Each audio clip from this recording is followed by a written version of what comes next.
We are just about 2 weeks away from Election Day. I'm Marissa Sarback reporting in Glendale tonight on a proposition on the ballot for Glendale voters that would affect those who work in the tourism industry. Prop 499. As Glendale thrives and as the hospitality industry thrives, the workers deserve to have a piece of that, and be paid fairly for the work that they do. An organization called Worker Power collected signatures to get Prop 499 on the ballot in Glendale this November. It would establish a minimum wage of $20 an hour for hotel workers and event venue workers, about $5 higher than Arizona's current minimum wage. It would also limit the amount of square footage room attendants are allowed to clean within an 8-hour workday.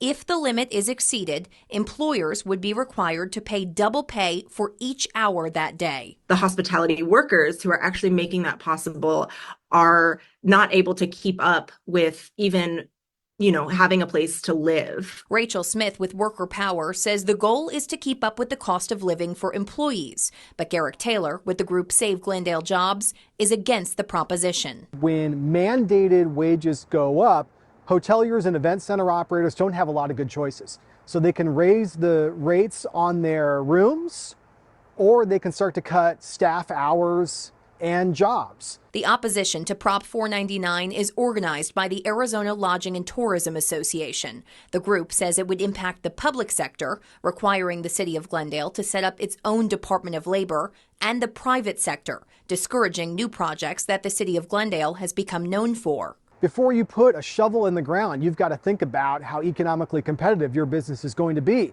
And in Glendale, things are about to get a lot more expensive if this passes.